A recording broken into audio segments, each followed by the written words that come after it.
The sun hung low above the arid western fields, casting long golden shadows that clung to the brittle grass like memories unwilling to fade away. The wind silently swept dust across the land, passing by a solitary figure standing beside a wooden cross carved into the soil. Samuel Hartley, tall, lean, and weary, gazed steadily at the grave without blinking. The wood had weathered to gray over time, yet the inscription remained clear to those who looked carefully. Mary Hartley, cherished wife, 1823 to 1864. He did not bring flowers, for Mary had never cared for them. Instead, he tipped his broad-brimmed hat and bowed his head, his lips barely moving in silent prayer or remembrance. The years had folded inward since her passing. The war had claimed their son Ethan only a year earlier. When the letter arrived, Samuel merely folded it and left it on the table, untouched to this day. Eventually, the house became his entire world, and silence his sole language. Most days passed without a single word spoken, not even to himself. The sounds of boots on the old wooden floor, the creak of leather, the scrape of a shovel were his only companions. He lived on the outskirts of town, yet it felt like a completely different realm. People in Dry Fork whispered about him with a mix of pity and mistrust. They said he still spoke with the dead. That ranch was haunted by sorrow. Few ever ventured there unless absolutely necessary, and Samuel made sure nobody had to. He walked down the dusty path toward the house, his boots sinking into the earth. The sun was beginning to... Colors melted into the hills, casting everything in a warm amber glow of remembrance. His house stood ahead, worn and slightly crooked, missing several shingles, yet still standing firm. Much like him, it groaned whenever the wind brushed against it. The porch groaned under his step. Inside, the atmosphere was dense with the scent of aged wood dust and a quiet stillness beyond mere silence. Only one photo remained on display. Ethan stood upright in his Union blue uniform. His eyes held a hesitant pride. Samuel passed it daily as a ritual, his gaze lingering just long enough to recall memories, but never enough to be overwhelmed by them. That evening, clouds gathered thick and heavy, hanging low. The wind raised its song, howling over the fields and stirring the porch curtains into lively, restless movements. Samuel lit a single lantern and took a seat at the table, cradling a cup of sharp coffee. Rain had not yet arrived, but its scent, raw and metallic, weighed heavily in the air. Then came a knock, not gentle but firm, deliberate, as if awakening a home that had lain dormant for too long. Samuel froze. No one had knocked on his door for many years. Another knock followed, stronger yet calm, a steady rhythm conveying patience rather than menace. He rose slowly, instinctively reaching for the rifle hanging above the fireplace. His fingers brushed the barrel but hesitated. The visitor had not forced the door open. This knock came from someone with purpose, or perhaps reverence. Samuel opened the door to find the world outside, cloaked in deepening twilight. Lightning flickered on the distant horizon like ethereal flames. There they stood, 10 Apache warriors, towering like legends, broad-shouldered, wrapped in worn blankets, their skin gleaming with rain. Their horses waited behind them, restless yet disciplined. They were giants not only because of their size, but also due to their commanding presence. Every movement carried a quiet significance. The one in front stepped forward. He was aged, carrying a long braid adorned with bone beads and a face weathered by many years of wind and conflict. His deep, inscrutable eyes met Samuel's. "We request shelter," he spoke slowly in careful English, "until the storm subsides." Samuel remained silent. His hand lingered near his side. The lantern's light flickered over the man's face, casting shifting shadows across the porch. The silence stretched between them, heavy with something beyond fear, perhaps something older: history, blood, land, and memory. The Apache leader did not repeat his request. He simply waited. Behind him, the others stood still and calm, not asking or threatening, only waiting. Samuel glanced past him to the gathering storm. He knew the scent of thunder as well as he knew the scent of loss. He breathed out through his nose and stepped aside. "Leave the horses in the barn," he said. "There you will find hay and water." The chief gave a single nod and bowed deeply and slowly. Then the warriors moved with fluid, silent, and respectful grace. This house had for many years been a place of refuge. The room, once empty except for the whispers of wind and faint ghostly light, was now filled with men, silent and imposing. The air smelled of smoke, earth, and rain. None of them uttered a word. They removed their drenched outer garments and gathered near the fire, silently warming their stiff limbs. Samuel poured more coffee. He had enough beans to last a week, but this moment seemed more important than conserving supplies. He handed the first cup to the chief, who accepted it with a quiet grunt of recognition. Samuel settled back at the table, watching the firelight dance on unfamiliar faces. These were not the Apaches of popular tales or soldiers' stories. Their presence was statuesque, each motion purposeful. One man unfolded a piece of deer hide and began to sew a delicate pattern in near silence. Another sat cross-legged, eyes closed, breathing deeply as if hearing the fire's secrets. For nearly an hour, no one spoke. Then a younger man, barely a boy, glanced at the framed photograph on the mantel, Ethan's face. He pointed and asked hesitantly in broken English, "Your son?" Samuel nodded. "Dead?" the boy inquired. Samuel nodded once more. Slowly, the war took him. The boy lowered his gaze, reached into a pouch at his waist, and pulled out a small object, a bird sculpted from smooth, rounded stone, no bigger than a thumb. He placed it gently on the table before Samuel without a word. Samuel stared at the carving, then at the boy, and back to the flickering fire. Outside, the wind howled fiercely. Around midnight, the coffin began. One of the younger fighters, a tall figure with a vacant stare, was the first to act. He turned away, covering his mouth with his hand to muffle the sound. Samuel noticed a flash of red between his fingers. Not much, yet enough, he thought silently. No one showed any reaction, not even the man himself. After wiping his hand, the man fell silent once again. It is not his concern, Samuel reassured himself. Yet an old, painful feeling gripped his stomach, the same tight knot he had experienced when Ethan returned from patrol pale and trembling, suffering from an illness they did not recognize until it was far too late. Samuel lit the stove and prepared a weak broth with whatever ingredients he had left. Some old potatoes, a sliver of onion, and a bit of marrow. He served it without any fuss. The warrior accepted it with a simple nod and drank slowly. The night passed quietly like a solemn melody. Thunder rumbled in the distance. The house creaked but remained steady. Meanwhile, Samuel sat in his own kitchen, surrounded by mighty men who had once been enemies in the eyes of those around him. Now they rested or watched the fire in the sole place he had ever considered sacred. At dawn he stepped onto the porch. The air smelled fresh and damp. Pieces of sky peeked through the retreating storm clouds, revealing a pale blue. Behind him a door softly opened. The chief appeared and silently joined him. Together they watched the sky brighten. Finally the chief spoke. "My name is Taza." Samuel gave a slight nod and replied softly, "Samuel." "You are alone," Taza stated, not as a question. "I am," Samuel answered. Taza gazed out over the vast prairie, contemplating the silence between them. Storms arrive quickly in this region. Samuel glanced at him from the side. They depart more slowly than one would prefer. They remained standing a little longer, sharing the same morning air. The landscape stretched out before them like an ancient scar. Inside, the house was quiet. The warriors were asleep. The fire had faded to glowing embers. Taza faced Samuel once again. "We will depart when the sun is high." Samuel did not answer aloud, only acknowledged with a nod. Taza cast a final gaze toward the vast plains, then slipped back inside, as silent as a shadow. Samuel stayed on the porch, holding a mug, the wood beneath his boots soaked with dew. He surveyed the land, his land, and for the first time in many years, it no longer felt like a prison. Instead, it seemed like a place waiting to be inhabited once more. The bird-shaped stone remained on the table behind him, and the storm had at last moved on. Morning unfolded slowly over Hartley Ranch, spreading golden light over the damp earth.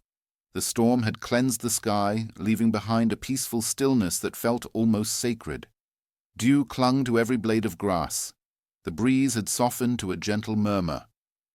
Inside the house, the last glowing embers from the fire cast a soft light across sleeping faces. Samuel moved quietly and with purpose, scooping water from a pitcher into a worn basin and washing his face. The coolness stung his skin, awakening him fully. His eyes shifted toward the back room where the warriors still lay asleep. The air there was heavy with smoke, damp clothing, and the distinct scent of strangers. It was not uncomfortable, merely unfamiliar, like the sensation of a house adjusting to accommodate more inhabitants than it had grown accustomed to. They began to stir as a beam of light brushed the wooden floor. Taza was the first to wake. His movements were slow yet intentional. Every action carried weight and significance. He did not speak because there was no need. One after another the others followed, stretching their limbs, blinking at the sunlit windows, gathering their possessions quietly. There was a silent respect in their motions, careful and reverent, as though the dwelling itself held a sacred essence. Samuel prepared a pot of oats on the stove, adding a pinch of salt and a small measure of sugar, one of his few remaining indulgences. He placed the pot on the table alongside clean tin bowls. The warriors ate silently, interrupted only by occasional low voices speaking in a language Samuel did not understand but admired. It flowed like the river near the ridge, soft, steady, indifferent to the passing of time. After the meal, Taza stepped outside to care for the horses and led the others toward the barn. Samuel observed from the kitchen window, coffee in hand. They moved together with synchronized grace, like a pack of wolves operating in perfect accord. Their horses were tall, muscular beings with thick manes, reacting to every subtle pull or murmur. Samuel had witnessed cavalry units before, and even once trained horses for a Union captain, yet this bond between man and animal felt quieter, more profound. It was nearly noon when the knock came once again, sharp, impatient, unlike the one from the previous night. Samuel answered the call and found Deputy Jed Cobb with a firm grasp of a cold hand resting on his pistol belt. Jed's eyes squinted against the bright sunlight, but narrowed even more when he recognized Samuel's face. "Got visitors around here?" Jed asked, scanning the yard carefully. "Heard someone saw smoke last night. Lights flickering in your window." Samuel did not flinch. "There was a storm that rolled through. Figure you'd be busy fixing fences, not chasing after chimney smoke." Jed's gaze shifted suddenly. He noticed the edge of a colorful blanket drying on the porch railing. His fingers twitched near his holster. "Are you hiding Apaches out here?" Samuel remained silent. His quietness, solid as steel, spoke louder than words.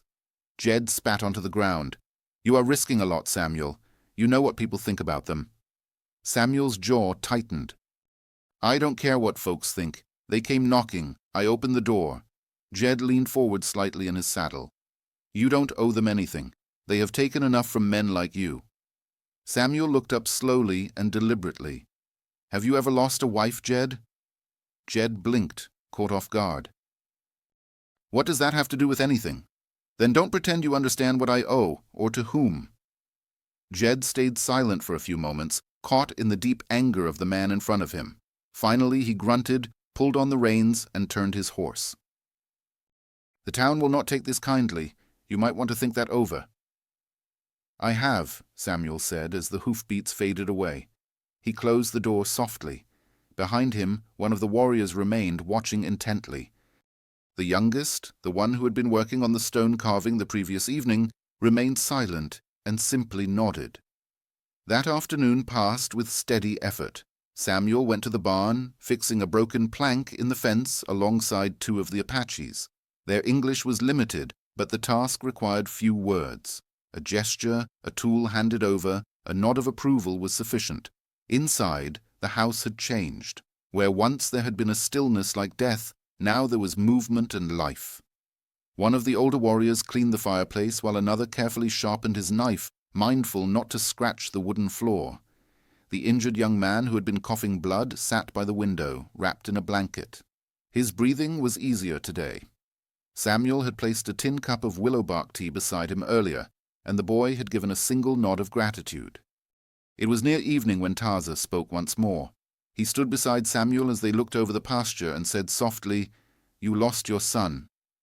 Samuel did not meet his gaze. "I did," he admitted quietly. Tarzan nodded, not in politeness but in shared understanding. "We all lose sons," he said, "sometimes to war, sometimes to the white man's whiskey, sometimes to the land. The land is the only one honest about it." Samuel then turned to study him closely. "Why my house?" he asked. "There are homes with greater generosity, but none with a man who still converses with ghosts." Samuel was unsure whether to feel hurt or reassured. In the end, he chose neither feeling. "I never intended to keep him alive here," he admitted in a hushed voice, "yet I am unsure how to release him." "You do not need to," Tar responded calmly. "All you must do is allow him to walk beside you, not lead the way."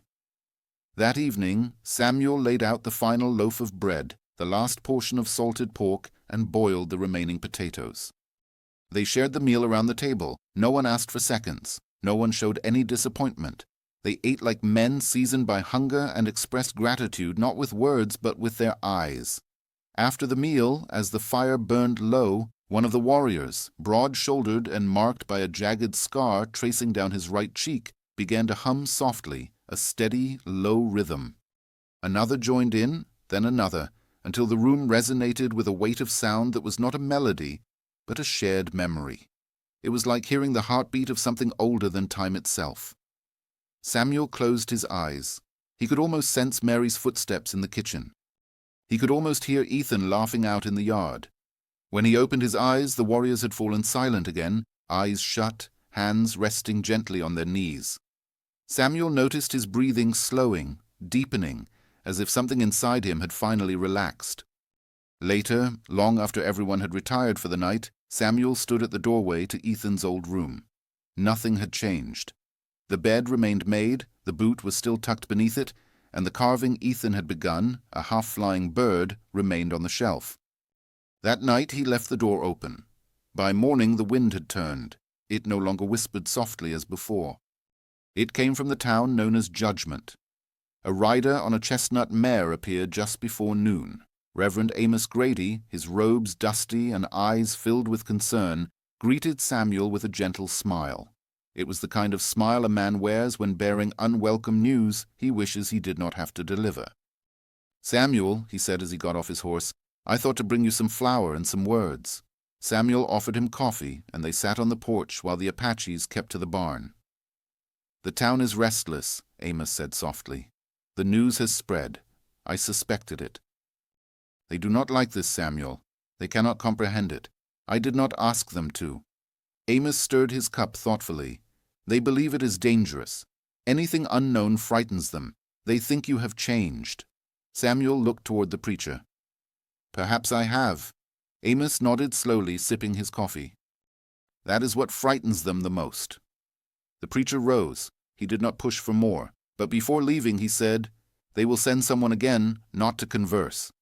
Samuel nodded. "Let them."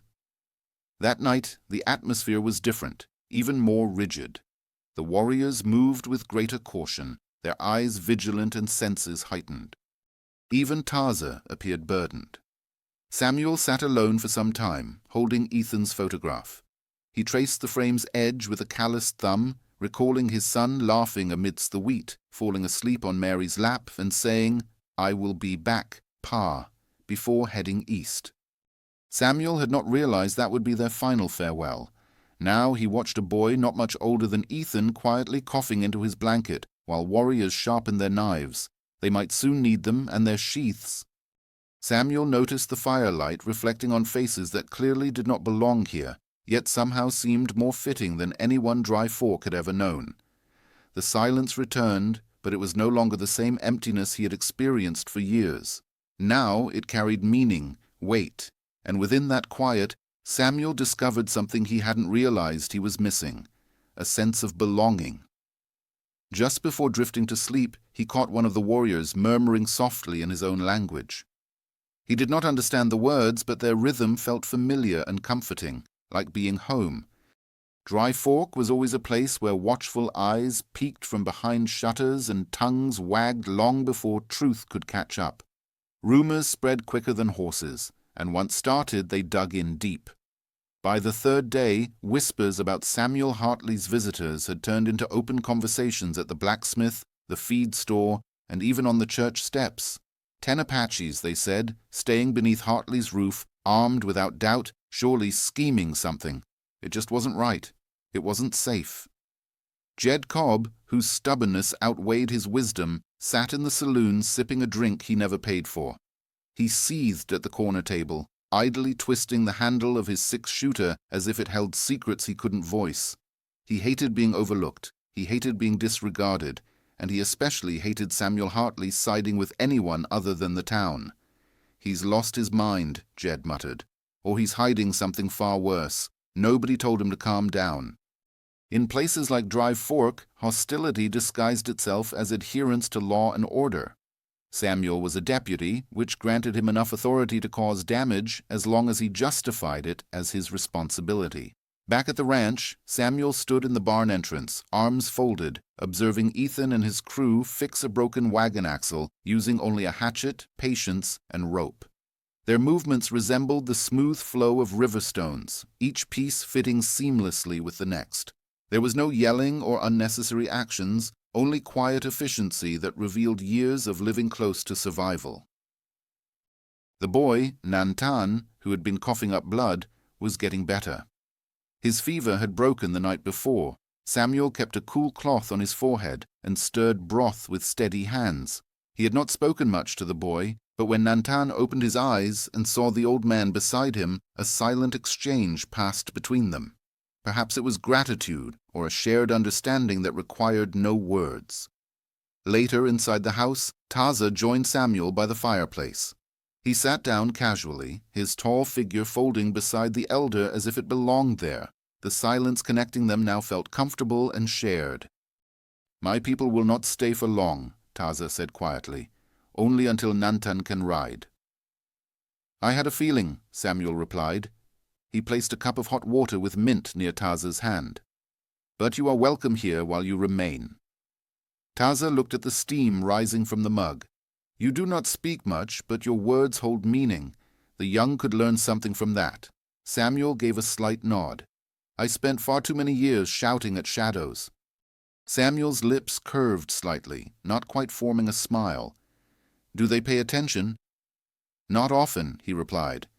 "But when you do, they quiet down." The two men sat like that for a time, listening to the fire's crackle and the house's soft creaks. Outside, the prairie swayed gently as if a great sleeping creature. The peace was broken the following morning by the harsh noise of hoes striking the earth across the hills. Samuel stepped out onto the porch, a rifle casually slung over his shoulder, but his gaze was sharp and alert. Dust rose near the gate as Jed Cobb arrived, riding with 4 other men behind him.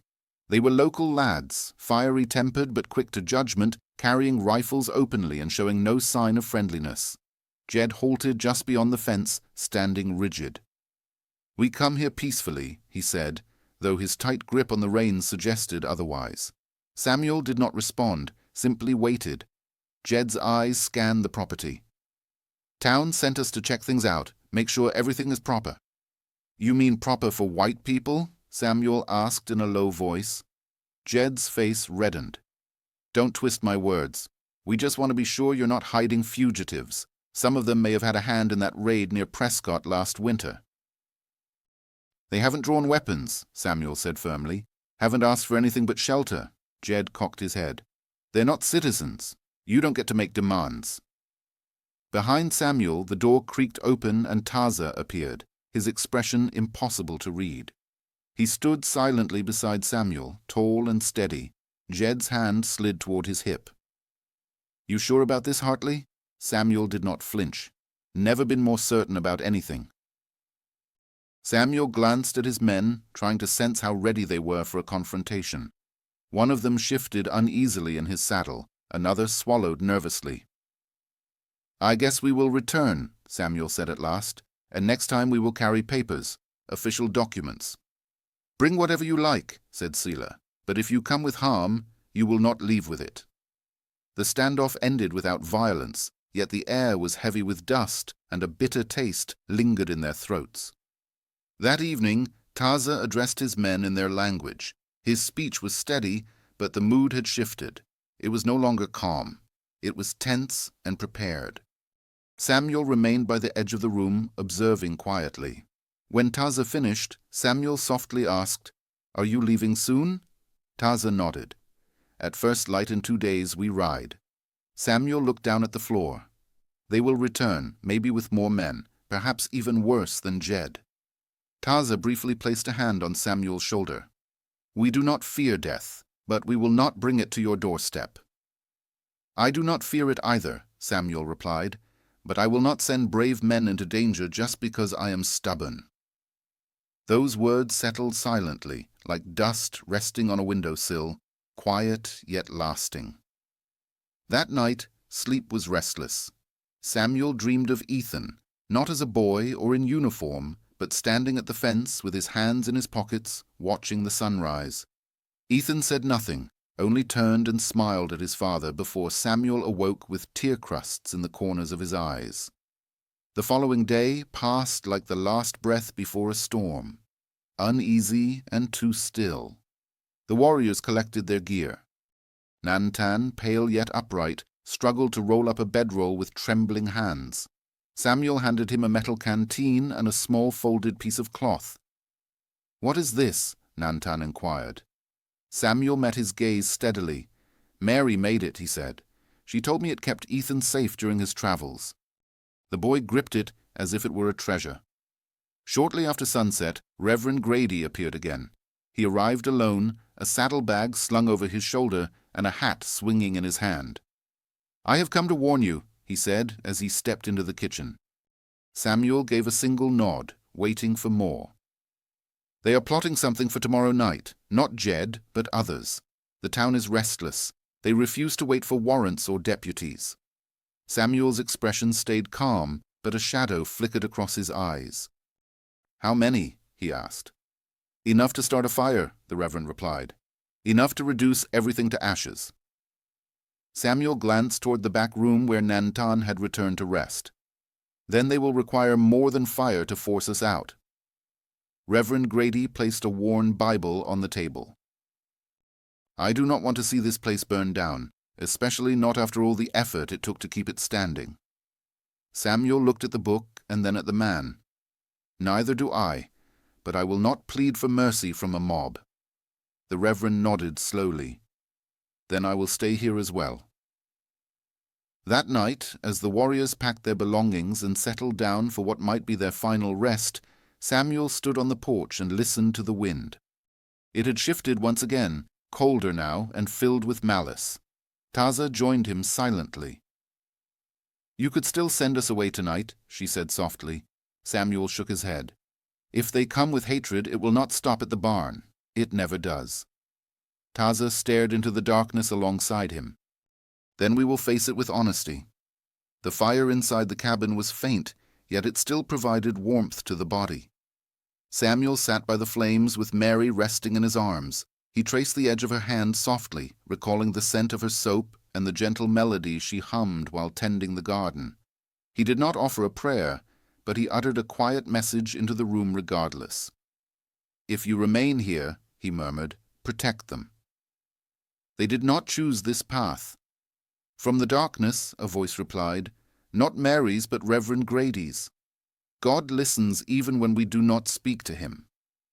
Samuel did not raise his gaze. "I'm uncertain if he cares." Grady was seated nearby. "Then we will raise our voices loud enough so he cannot turn away." Outside, a coyote's call echoed once, sharp and distant. Beyond a ridge, men assembled silently, rifles swathed in cloth and torches poised to ignite. Inside the grief-stricken house, 10 warriors and a lone widower waited in mourning. They wore no armor nor carried orders, only memories, a vow and one final, resolute act of silent rebellion. Dawn arrived without the songs of birds or a breath of wind, only an eerie stillness that pressed heavily against the windows of Hartley Ranch. like the fiery breath of hell itself. The atmosphere was dense with tension that touched the very marrow, sensed more than seen. The Apache warriors rose before the daylight reached the floorboards, gathering their gear with quiet precision. Their expressions reflected the burden of men who had too often slept half alert, always watching the shadows. They spoke sparingly. Yet the space between them was filled with a deep understanding. They had always anticipated this moment, shrouded in flames and bullets. What caught them off guard was that it would happen beneath a white man's roof, with a white man standing beside them. Samuel sat at the kitchen table, boots tied tight, his rifle resting across his knees. He gazed through the window, watching the pale horizon stretch slowly, inch by inch. His heartbeat was steady and calm, much like it had been the night before his first cattle drive, or the day he laid Ethan to rest. Fear was present, but not for his own sake. It had been ages since he had cared for his own life's worth. However, the boy, Nantan, was still coughing in the back room. Frail and barely more than skin and bones, he was not strong enough to flee yet. If they came tonight with flames, the boy would not escape the smoke. Mary stood in the doorway, her silhouette framed by the soft grey dawn. She resembled a statue carved from ancient stone, untouched by passing years. Yet Samuel could sense the weight behind her eyes. She had endured many battles, some fought with bullets, others fought in silence. He knew this fight, although small in number, was no less perilous. It was not merely about survival, it was about ensuring they were remembered correctly. "They will come after dark," Samuel said quietly. Mary nodded. "Always after dark, always with fire. I have some oil left, 2 lanterns, a scattergun. Not much, but it will do." "Truth only needs to stand firm, not shout," Mary answered. Samuel almost smiled at those words. He had spent. For years he had shouted at locked doors, sealed graves, and hardened hearts. In the stillness of these final days he realized that standing true was louder than any clamor he had ever caused. Reverend Grady came that afternoon on foot this time. His horse had become frightened near the curve and lost a shoe. He carried his Bible tucked under one arm, with a long hunting rifle resting on his back. His face was pale yet determined. He grasped Samuel's hand at the gate, not as a preacher to a sinner, but as a man reaching out to another man. "The town shuts its eyes," Grady said. "They sense what's coming, but nobody will stop it." "They never do," Samuel murmured. Inside, the fighters readied the house. Furniture was shifted, and the pile of firewood was moved closer to the windows to form a makeshift shield. Nantan was carefully brought into the root cellar, wrapped snugly in a quilt, with a lantern placed beside his pale face. His protests were barely audible whispers. Kneeling beside him, Tyne said, "This isn't fear, it's survival. You must live to tell our story if we do not rise again." Samuel watched the interaction, feeling a tightening in his chest he hadn't realized was still there. For a moment he saw Ethan's face again, fleetingly layered over the boy's, an echo of what never returned home. As night fell, the sky turned a deep purple streaked with blood red, like the heavens bruised. The land held its breath, even the wind ceased. Then the first torch appeared on the ridge, followed by 2 more, then 5. They rode forward on horseback, faces concealed behind scarves and dread. Local youths, each one. Farm workers, drovers, children of shopkeepers raised on tales about savages who never doubted the ending. They carried rifles and shotguns, and in their hands, flames. Samuel stood on the porch. Taza at his side, Grady guarding the other end. None of them brandished weapons openly. They waited. The horsemen came closer gradually, the torches casting long shadows over the dirt like claws. Jed Cobb was missing from their ranks. That caught Samuel off guard. The deputy had been all talk, but perhaps even he recognized some boundaries. Or maybe he simply avoided getting bloodstains on his hands unless someone else fired first. The leader halted 10 paces from the porch. He wore a broad hat and a long coat, striving desperately to appear resolute. His voice sounded brittle when he spoke. "We have come for the Apaches. Surrender them and we will leave." Samuel did not move. "They leave tomorrow." "That is not the town's choice." "No," Samuel replied. "It is mine." You warmly harbor foes. You feed them and give them shelter. I offered them refuge. You bring the fire. Tell me, who is truly the enemy?" A whisper passed among the men behind the leader. Doubt, perhaps, or shock at hearing defiance. "We will not ask again." "Then stop pretending this is a request." For a moment the world seemed to hold its breath. Suddenly, a torch was hurled. It struck the barn's side, dry hay igniting immediately. Flames surged into the night like a beast awakened, crackling fiercely. Horses screamed from within. Samuel lifted his rifle and fired a single shot, not at a man, but aimed high into the sky as a warning. The riders flinched at the sound. Taza let out a sharp whistle, and instantly the warriors moved like shadows, slipping out from the sides of the house. Their bows were drawn, knives gleaming faintly under the moonlight. They made no noise and showed no bravado. They just appeared, and that presence alone was enough. The potential attackers froze, caught in the grip of an unexpected truth they had not prepared for. Then one of them panicked, raised his shotgun, and fired. The bullet shattered the porch railing. Samuel responded immediately with one precise shot that brought the man down. The man fell from his horse, striking the ground hard, his torch flying from his grasp and extinguishing in the dirt. Suddenly chaos erupted, but it was short-lived. The warriors moved with incredible speed, disarming one enemy, knocking another off his saddle, and sending horses running wild. Grady fired once with perfect aim, snuffing out another torch. In less than a minute, the men from town were thrown into panic and disarray. One shouted, "We were lied to!" They claimed he was insane and would not fight. Another abandoned his rifle and fled.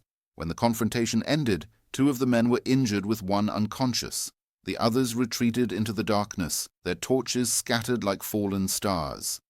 Meanwhile, the barn was burning fiercely, but the Apache had already freed the horses. Water was passed in buckets from the well, and the fire was contained before it could reach the house. Samuel leaned heavily against a porch post, breath ragged and his heart pounding loudly in his ears. His shoulder throbbed where a bullet had grazed him, tearing through fabric and skin, yet sparing the bone beneath. Warm, sharp blood soaked into his shirt. Taza moved forward, wiped his blade clean, and gazed into the darkness. "They will not come back," he declared. Grady let out a long, slow breath. "Lord, forgive us for what they believed, for the brink we came close to crossing."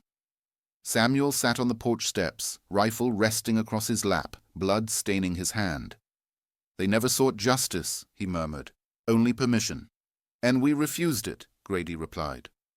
Inside the cellar, Ethan shifted, blinking at the soft lantern glow.